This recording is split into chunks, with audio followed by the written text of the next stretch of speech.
اعوذ باللہ من الشیطان الرجیم بسم اللہ الرحمن الرحیم۔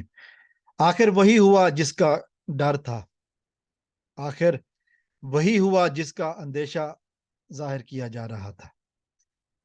یہ ہے آج کی میری ویڈیو کا عنوان، اور وہی کچھ جو کہ ہم ڈر رہے تھے وہ حقیقت سامنے آ گئی۔ وہ بات جس کی وجہ سے افسانہ گھڑا جا رہا تھا وہ سامنے آ گئی۔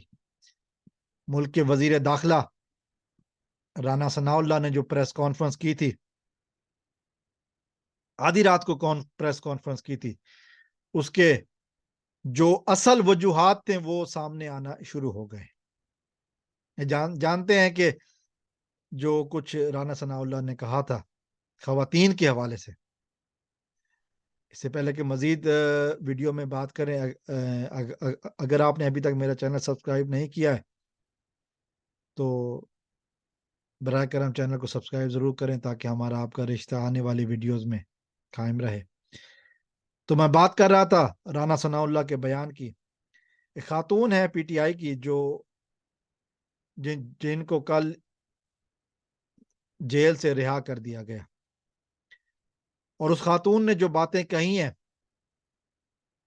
وہ گلے کا پھندا بنے گی موجودہ حکومت کی۔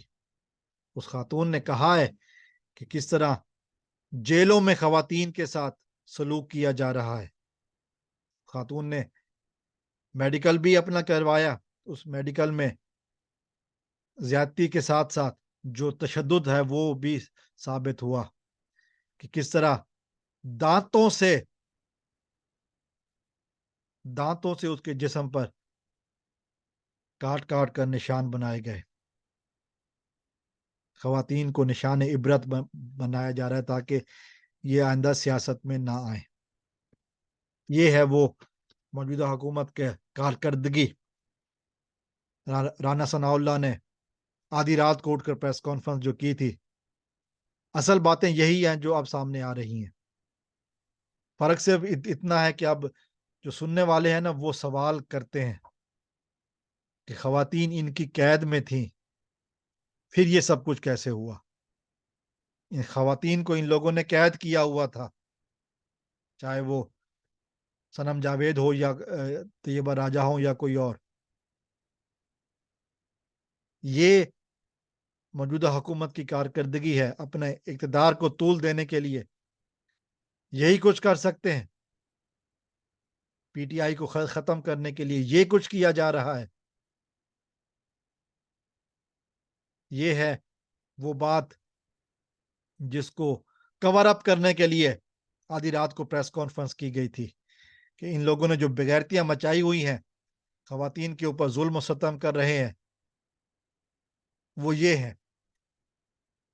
خاتون سے پوچھا گیا کہ صنم جاوید کے بارے میں، طیبہ راجہ کے بارے میں، تو انہوں نے کہا کہ جی جس جگہ پہ وہ قید ہیں وہاں پہ کوئی خاتون اہلکار نہیں ہے، مردوں کے ساتھ ان کو قید کیا ہوا ہے، کھانا نہیں دیتے ہیں، گرمی میں بٹھایا جاتا ہے۔ یہ ہے حکومت کا انداز حکومت، موجودہ حکومت کا انداز حکومت۔ یہی وہ باتیں ہیں جن کو کور اپ کرنے کے لیے وزیر داخلہ نے آدھی رات کو پریس کانفرنس کی۔ یہ وہ باتیں ہیں جن کے لیے حکومت چاہتی ہے کہ کسی طرح لوگ پی ٹی آئی کو چھوڑ دیں۔ یہ ان کے ہتھ کنڈے، یہ پھر کہتے ہیں کہ جی جب ضیاء کا ظلم ہوا تو لوگوں نے پارٹی نہیں چھوڑی۔ جھوٹ بولتے ہیں سب، بھول گئے بہت ساری باتیں یاد ہیں۔ ضیاء الحق نے کسی کارکن کو جب مردوں کو اٹھایا تو کسی کارکن کے گھر پر حملہ نہیں کروایا، کسی کارکن کو یہ نہیں کہا کہ تمہاری ماں بہن بیٹیوں کے ساتھ ریپ کیا جائے گا۔ یہ فرق ہے، سوچ کا فرق ہے۔ اپنے آپ کو بہت بڑے 30 مار خان سمجھتے ہیں، لیکن خواتین کے اوپر ظلم، یہ ہے موجودہ حکومت کی کارکردگی۔ اللہ تعالیٰ سے دعا ہے کہ جن لوگوں نے مظلوم خواتین کے اوپر ظلم کیا ہے ان کا حشر دنیا میں ہمیں دکھائے۔ السلام علیکم ورحمۃ اللہ۔ پاکستان زندہ